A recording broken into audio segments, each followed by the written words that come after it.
Welcome once again to Now.St. Louis. I'm your host, George Blaze. In these troubling times that we've been having for the past couple of years, particularly this year with COVID-19, often what comes up are questions of competent, sound leadership, civic engagement. How do we train the leaders of tomorrow to be able to cope with unforeseen challenges of every day, as well as the things that come about in the future? Joining me today is Dr. Yemi Akande-Bartsch, who is President and CEO of Focus St. Louis, an organization that specializes in leadership training and development. Doctor, it's good to meet you today. Thank you so much for having me on your show. Well, clearly, you're no stranger to watching what we've been going through for the past 5 or 6 months here. And many times what it does come down to is a question of people's minds of, do we have sound, competent leadership? How do we develop leadership qualities, not only in those who are legislating and those who are in government, but in our own families and our own lives as individuals? They're really the same techniques and the same things we're talking about. That's correct. 2020 has certainly not been the year that I'm sure many of us expected, but it's been a year in which, a lot of conversation has centered on strong leadership and looking at, what's the clear path to transparent and an inclusive process. And that's pretty much been the work of Focus St. Louis. We certainly have had an ongoing quest for racial equity as part of our values. And, to that end, our graduates, our leaders, lead social transformation initiatives, and they participated in regional agenda setting efforts. And we believe that the times that we are in now calls for a lot of leaders to step up. We do a really great job of educating the leaders on the issues in our region, connect them across sectors, and facilitate important conversations in a way that allows them to take that next step. And so now more than ever, the time is now for those leaders to be activated, and we're seeing them activated in our community in various ways. Dr. Akande, it seems that these days when we're looking what's going on in these conversations we're having about social justice and public policy, there's been kind of a shift to a more horizontal management structure in many organizations where no one is stepping up to say they're the leader of anything. It's kind of a pool of ideas. What are your thoughts on this kind of structure? Is this the new wave, or is this just specific to the circumstances we're dealing with? That's a really great observation. St. Louis, in the aftermath of the shooting and killing of Michael Brown, we started to see a little bit of that horizontal structure. But now it's more formative, and we're seeing a lot of companies and organizations start to do that. And they're calling upon the leader within, and especially organizations that are feeling that they have deep work to do around racial equity. They're looking around the table and be more inclusive to make sure that their employees' voices is at the table. When we observe, particularly a couple of months back, the reaction from the private sector and many corporations to what's been going on in these conversations, they were making a lot of what could best be described by many as gestures.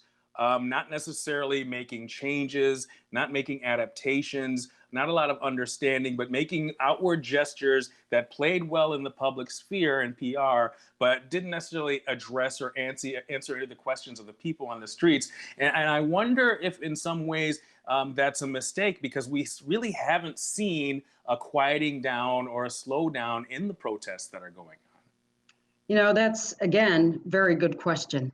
A lot of companies and organizations perhaps thought it was a one and done. And, it's not something that they continuously need to assess and identify what larger steps or what larger actions that they need to take. But the good news is, the public at large is unrelenting in terms of how they're asking for change in their organizations and outside of their organizations. So in St. Louis, for example, we've seen a number of our high-profile institutions take significant steps. Some are adding the value of equity into their values in a way that they haven't done before.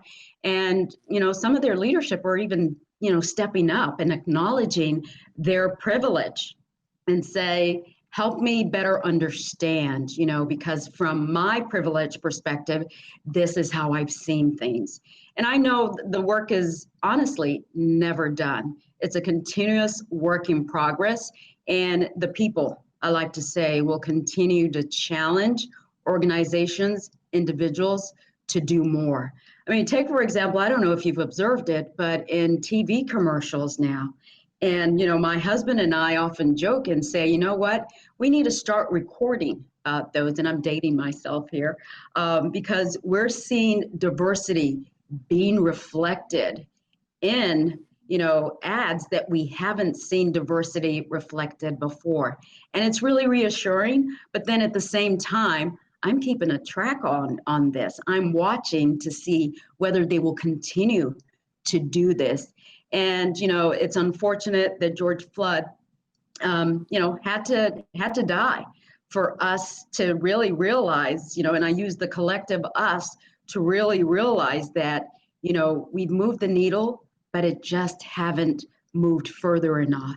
And some of the companies are starting to delve into, the system changes, the policy changes that need to happen in order for, everyone to feel as though I'm living in an inclusive, community that really takes into consideration a lot of, my challenges, my opportunities in ways that nobody gets left behind. Certainly, there's also a responsibility for the individual that there are certain things that are your own personal issue that aren't necessarily the responsibility of the corporation to take on every single personal issue you may have. Trying to determine where that line is in this particular environment is particularly challenging.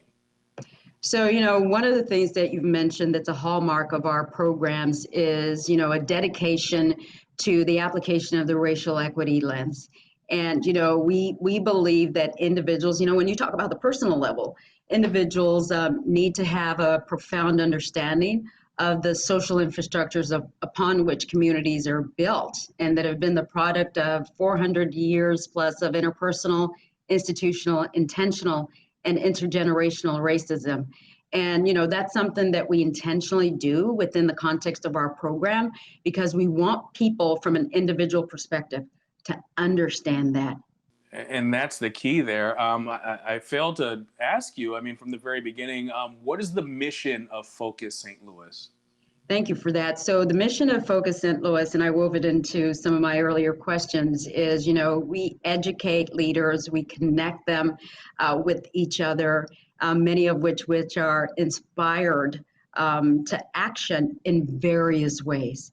And, when we look at how do we define what action looks like, it's in collaborations that happen either at the board level by raising their hand to sit on a board. Some have risen their hand to run for political office.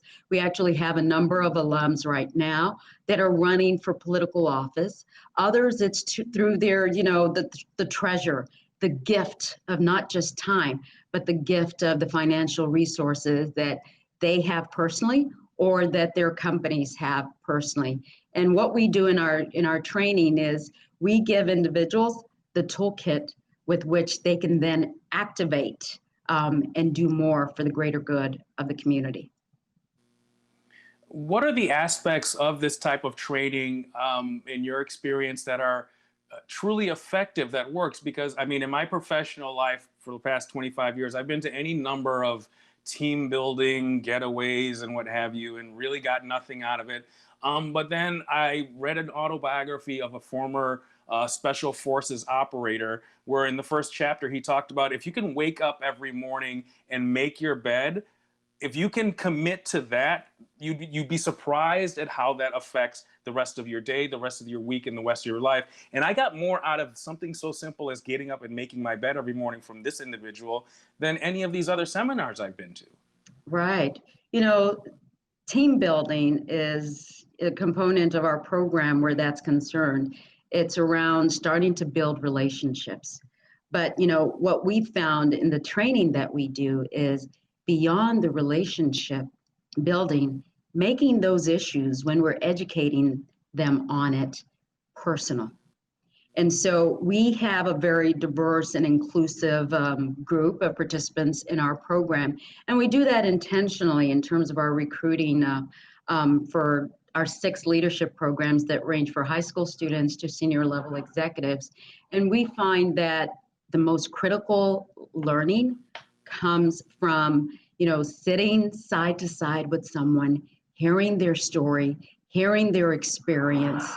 And, take, for example, our racial equity day, our seminar day, when individuals of color, African Americans, immigrants in the class start to talk about their experiences, the others, so to speak, that aren't members of, that racial or cultural group are saying, wow, you are at my level, or you are, higher, a senior level executives, and you're still experiencing this. And it's those moments that are the teachable moments within the context of our program. And so they're experiential, immersive in nature that go a little bit deeper. And, let me share with you one of the things that we do in one of our programs that we recruit with. We ask individuals to bring an object of significance to introduce themselves. And I tell you what, it is always profound, and it gives you an opportunity to get to know individuals at a very, very deep level. And you go deep very quickly in ways that, it's empathic in nature, where people say, wow, I did not know that. I empathize with you. What can I do? But it's a layered look, but across the board, application of racial equity. So within the next couple of days, we're going to be kicking off our Leadership St. Louis program, which is for senior level executives. And we have close to 60 individuals across different sectors, very diverse, you name it in terms of diversity. And the reason why we've created and recruited for that class is because we believe that everyone can learn from each other by sharing their experiences. It's profound and couldn't be said better what you're saying. And I think about the Me Too movement and the opportunities that I've had to sit down with, some of my female peers, friends and family, and just them sharing stories of things that, as a man, I would consider innocuous. But then when you see everybody around the table saying, George, you have no idea, every single day dealing with this, that, and the other, or this person said this, or this, and it blew my mind. Like, well, that's something I never, ever have to deal with or face as a man. Right. And it's creating what I would say those environment of trust where people can share and also not feel as though they're being judged. It's like, this is my story. This is my experience. And having a certain level of discomfort, you have to lean into that discomfort of hearing it, even though you may not have experienced it, can help you in, signing up to be an ally. And that's the way in which we frame our leadership program days. So, just let me share with you some of the issues that we cover over the course of our program. So we look at our education system. We look at, in particular, the public school system in terms of, what kind of experiences are the students, are the teachers. We look at it at all levels. And, by immersing our participants in that particular system, the expectation is at the end of the day, they're going to raise their hand and say, I want to volunteer in this manner. I want to help in this manner with this school system. We also look at economic development. How is that progressing in the city? We look at the criminal justice system as well, just to give them an understanding of, you may not have directly experienced this, but this is the system in place that currently exists within the context of our region. In your assessment, what are the fundamental qualities of a great leader? I would say that someone who has an ability to listen. And we've seen it in very varying ways with the pandemics, and I use pandemics plural, COVID being one, racial being the other. And when COVID happened, there was this desire for leaders to go out and say, you know what, I got this, I'll fix it. But it wasn't fixable. But then we saw a number of other leaders that said, you know what, when it came to the racial tension and the police brutality, that I got to listen, because this is an arena that I do not have expertise in. And we saw a number of them go on listening tours. We even saw our local paper here, the St. Louis Business Journal, did a series on just listening. Let's hear from those that are impacted. And I thought that was really powerful. And so from a leadership perspective and what we seem to be going through in 2020, it's a great skill. Listen, and listen well. And when you commit to action, make sure that it's action that's sustainable over time. And just grace. Grace as a leader is very important in this era. And combined with the grace is what I would say is the grit. Knowing the harsh realities of the world that we live in, that is constantly ever changing, is going to be critical for not just their organizational success, not just for their personal success, but also for community success, and to come out of this as well. That's really important. And, I mean, we have to keep it 100 here. We're talking about St. Louis, trying to rebuild from Ferguson on. One of the things that happened that I'm very aware of just in my contacts and talking to people is that when the Black Lives Matter movement was really taking ground, and the people in Ferguson in the area were starting to organize and come together for an issue, you had outside interlopers and people come in and kind of become the face of what was going on here. And that really, really upset the actual leaders on the ground in St. Louis and Ferguson. Were saying, we don't know who this person is. I don't know why they're on MTV right now talking about Ferguson. This person has never been on the ground with us. Why are they speaking for us? Yes. So we've seen in recent time as well, we've seen those happen as well, and those interlopers just come in, and they've never been part of the movement. They've never really been part of the protest. And the good news is that the grassroots leaders, the boots on the ground, are speaking up, and they're letting folks know that this is not us. It is not reflective of our thought process, the action that we're looking for. And the media is starting to pick that up, because initially the media just wanted to interview anybody who was willing to talk to them, whether they were part of it or not.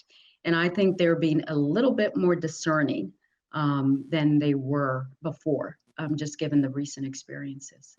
I would almost say, in a sense, that it's terrifying for journalists and people out there. Well, not necessarily journalists, but certainly the news directors out there, when you talk to the actual boots on the ground people, and what they're saying is not necessarily what you want to report. A lot of people, when you talk to them about what's going on right now, it's like, we're not protesting anything. This has been going on for 400 years. It's been going on for the last 25 years. It goes back to Trayvon. We should have been burning things down since then. And there's many people who are saying, looters or whatever you want to call them, guess what? This is what's going on right now. And if you don't address the issue, no one's going to tell them to stop.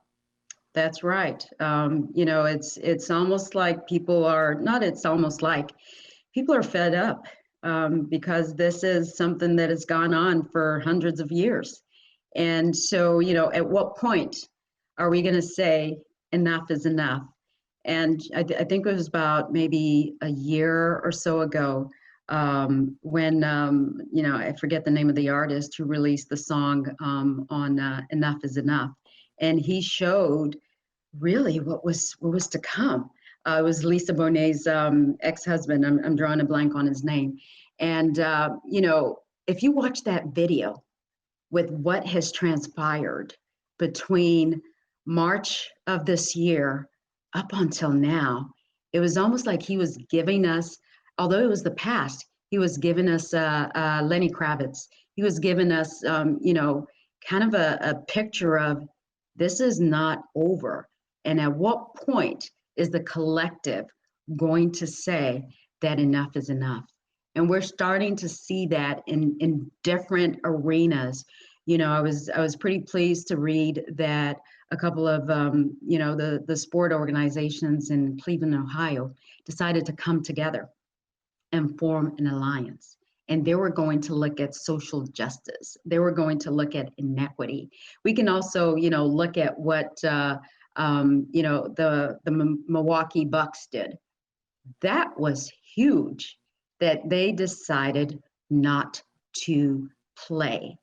And until it was starting to hit what I would say, the pocketbooks of significant financial institutions, that's when they started to pay attention and say, you know what, this isn't just going to go away. We're going to go back to life as usual, because no, it's not life as usual. Change needs to happen, and change needs to happen now. Well, we're in the the dog days of probably the most significant electoral cycle in our adult lives, particularly speaking, talking about leadership and thinking about what lies ahead for us. What should be paramount in people's minds as they think about what's going to happen in November? So from a perspective of many of our alums that I've really had a lot of time to engage with them in ways that I haven't been able to do so before, is, making sure that they really understand the issues, making sure they really understand what the challenges are, making sure they also look beyond the challenges to look at what are the opportunities, either how they can identify ways in which they can be part of that change, or they can support candidates that are part of that change. And last but not least, but perhaps the most important, is that people need to show up to vote. As if you That's vote, we can't say that show enough. up to vote. We got to ring that bell over and over again. We have a couple of minutes left here. You and I are both immigrants, children of immigrants. My family is from Haiti. Your family's from Nigeria. I remember my father often telling me stories of the times of Papa Doc and Baby Doc Duvalier when all that was going on. And when I would be talking to him about racism as I was experiencing here as an American, he would be saying, one of the things, son, that you have to really understand is when I tell you the stories of what your mother and I were going through in Port-au-Prince at that time, when these things were happening, everybody involved was Black. We didn't have time to pick and choose people based on what they looked like or what have you. You really had to understand where people were coming from and listen very closely to people, and really pay attention to people's actions. Right. I wonder if you could share some perspective as an immigrant on this. Wow, yes, indeed. My parents went to college in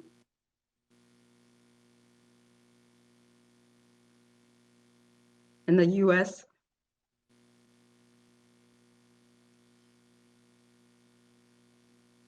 And take your time. Take your time. Yep. In the 60s and in the 70s. And they experienced a lot of racism, adversity. And one of the things that carried them through was, many of the quotes from Martin Luther King, that we will overcome. And because of those instructive experiences of racism that they experienced, it's actually kind of guided and led me into the work that I do today. Because it's important to, as I mentioned earlier, listen. It's important to educate individuals about the issues in a way that they can go on to be catalysts for change in our community. And so when you talk about kind of our shared, immigrant heritage, the shared immigrant ethic, it's a significant takeaway for me to always keep that front and center in the work that I do, and continue to inspire individuals to be significant, powerful, impactful change agents, and not just their community, but regionally, and to step up and do, because we can and we will overcome. Dr. Yemi Akande-Bartsch, thank you so much for sharing with us and speaking with us today, and all the work that you're doing there at Focus. For individuals watching today who want more information, you can log on to focus-stl.org to figure out what's going on. You have some great events coming up in just a couple of weeks here, so I hope everybody goes online there and finds out about that. And I hope we can continue this dialogue as we move through. I mean, this is not going to end anytime soon, what we're going through now. And as we move further into it, I hope I can have you back on again, and we can share some more experiences and dialogues about it. Absolutely. Appreciate your invitation, and I look forward to the next time that we'll talk, that I'll be able to share with you some signpost of success. That's the key. We're trying to get to the goal. The goal is there, and we'll get there together. We'll all work together on it. Thank you all for watching this week. We'll see you next week on Now St. Louis.